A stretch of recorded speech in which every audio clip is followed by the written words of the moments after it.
Okay guys, what are we up to today? Well, today I'm going to make a whipping post.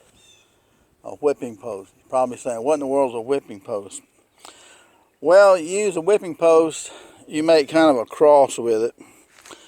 In the middle you got this T-adapter, which cost me about $5. I've got some old well water pipe here that goes to my well. And PVC pipe. So that part's free because I don't use it for anything. And so what you're going to do is basically make a cross with it. And it helps with your accuracy and so forth when you're using a whip, practicing with a whip, kind of precision practicing. And so you need a whipping post. And PVC is the cheapest way to go. So let's see how this works out for us. Okay, so you see how that looks right there with the T right there, right? Now you could leave it like that, but you really don't. This is kind of shoulder level right here, coming across. And we got our other section here, which is not too tall. We can cut that off. But this is kind of how she looks right here. And top section here is a little bit tall. Might cut that off. I have to look at it and see, but I gotta clean these pipes up right here. They've been setting out, and clean these pipes up right here, and I gotta sand the edges right here and clean out where I got that dirty, and then glue it and stick it in there. And then can put some caps on the end of it. So it's pretty simple to make your whipping post. And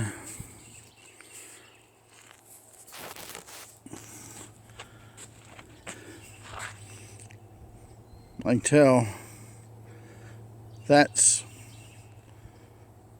well, it may be 4 inches too high, the bar up here. I need to bring it down about right here probably. And it only takes a minute to cut it with your saw. Okay, here's a pole I have, and this is my pile driver right here. There's some heavy pipe right here, and the top of that pipe's got a big piece of metal. And so, you're just picking it up and dropping it, let the weight of it.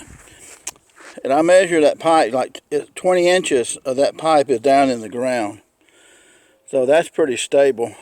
And the rod goes all the way about 5.5 feet tall. So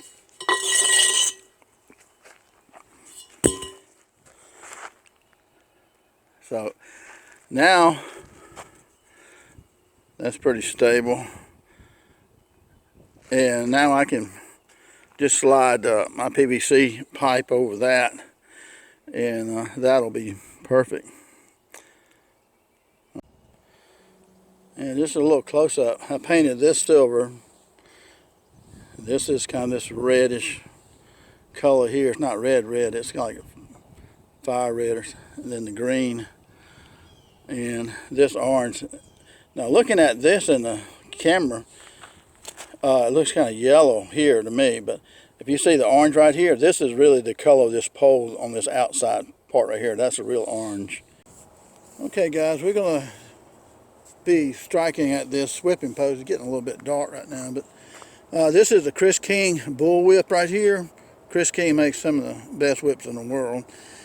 And this heel knot right here is so tight right here, and the transition knot is, and the nylon here, and this is the nylon whip, is really super tight too. Okay, so when you're going to try for accuracy, take your whip and kind of hold it out, and notice this curve right here. Now sometimes it'll curve more to one side than the other. Like if you have it like this and you flip it over, this right here stands up a little bit higher, and that makes a difference depending on how you're going to do it. If I'm going to be popping this direction right here, I want the natural curve of this to be straight in line. Now notice if I turn it like 90 degrees, the curve is over here. Okay, now if I'm trying to hit over here, it's going to throw my popper off a little bit to the left. And if I try to throw it like this, straight ahead, it's going to throw my popper to the right. So you want to make sure that you turn the whip so that it's going to be straight in line with your target. Okay, now sometimes when you're trying to hit for accuracy, you'll end up walking this to the right or left depending on where you're hitting. If you're hitting consistently to the left, then you just kind of walk it to the right a little bit and make up for the difference of the whip. There are some whips that are made for target practice like this, and this is not one of them, but you can get really good with them. Now on the end right here, you got the silver cap, and then you got a white piece of tape, then green, then blue, then yellow, and white. So you kind of stand in line with it and get your whip so that it's pointing directly at it, and put the whip behind you. It's pretty much as straight back as you can, right directly behind you, and you go with an upward swing, with upward stroke, and that should give you an idea on that piece of white tape where your whip's going to be going. See, that was pretty much right there. I came up about a 1/4 inch to the right of it and came down a 1/4 inch to the right of it. So you kind of have to adjust it. You can rotate that handle a little bit after you do it a while. So we'll do that again. I hit it dead center of the white tape on that. Right there, within 1/8 of an inch. Same spot. So tad to the left. We're going to come up, and you see it hit dead center of the white. Okay, and that's good on a vertical. A little bit to the right of it there. Dead center right there too. Again, right on it. Dead center. Right on it so easily.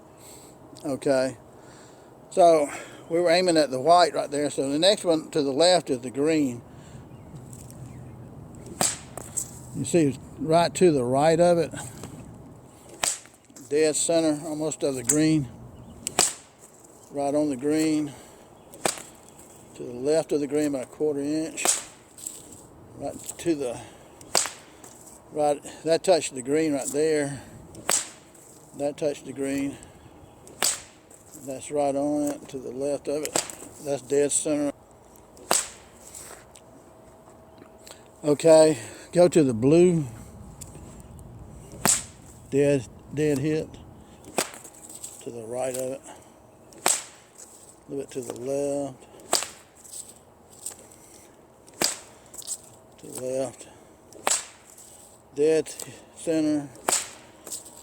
To the left of center, dead center, a little bit to the left, dead center, then go to the yellow, dead center, to the left. Okay, kind of dead center. Let's go to the white, close to the dead center. A little bit to the right of it. Now sometimes your popper will get caught up on your fall a little bit. Dead center. Right on it. To the right. Dead center. See, once you get your vertical down, and you're popping it, so I'll do the white on the far right again. the white tape. You hear it pop. Okay, that's breaking the sound barrier. That 767.269 miles per hour, I believe, sound barrier. So you're going faster than that.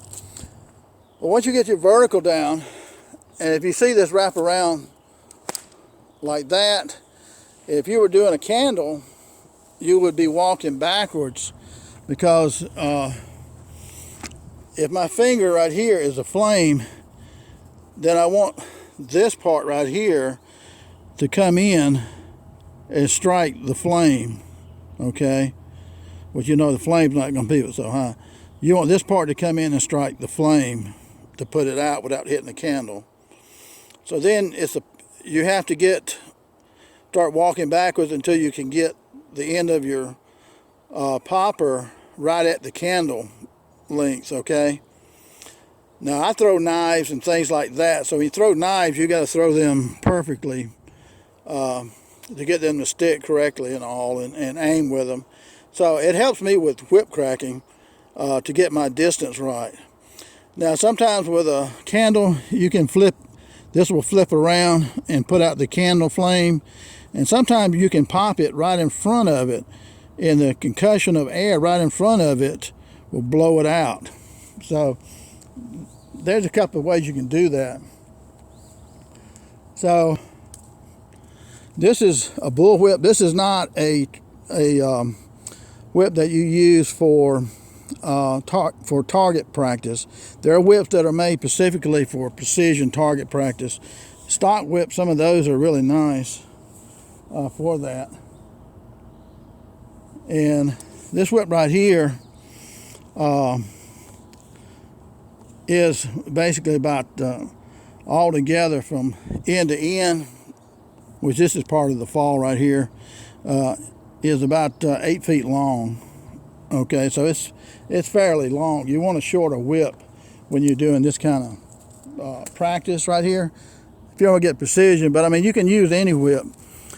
Now, when I'm aiming at a target right here, and I'm hitting to the right or left of it, I'll start to turn my whip just a little bit for accuracy. You can turn it just a little bit, especially on a bull whip, for doing this kind of stuff right here.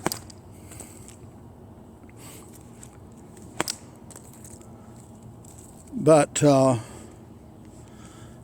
that's one of the things you can do. And then you start walking backward, like I said, to get your distance correct. But you want to pop it in the same spot every time. Again, it's like throwing knives. You got to try to do it the same way every time, and that way you get more consistent. The hard part to me is not the vertical, it's the horizontal. Well, let's try the horizontal, going sideways. And we start right below the right below the silver cross. You got blue, yellow, red, white, green, yellow, and blue at the bottom. Okay. So we go for the blue, a tad above it, to the yellow, right above it, to the red, to the white, to the white, to the white, to the green below it, to the yellow below that, to the blue below that. Perfect.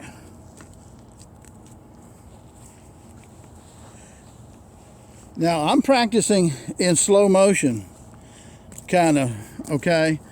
Now when you practice, you don't have to, beat the whip to death. Do it, when you practice, do it slow. It saves your rotator cuff and your shoulder and arm and everything else, okay? Now that's a fast figure eight, and that's kind of a hard figure eight. And it makes more noise, but you don't have to do that. This is a slow figure. This is a fast figure eight, but we're doing it in slow motion, kind of.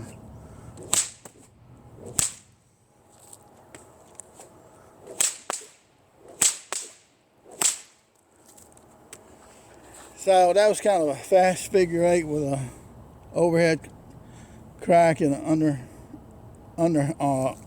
underhand flick. One thing I do too, if you're too close to your pole, your whip can wrap around it several times. So I get back far enough, generally, so that when the end of my whip hits it, it's not going to wrap around it like this. See, it just kind of bounced off of it, hit dead center of the white. Have a great day. It's getting dark out here right now. Gary J. So that was like almost dead center of the white there. So just enough, far enough back so it bounces off of it instead of wrapping around it. Otherwise, you pull your pole sometime. I hope this helps, guys.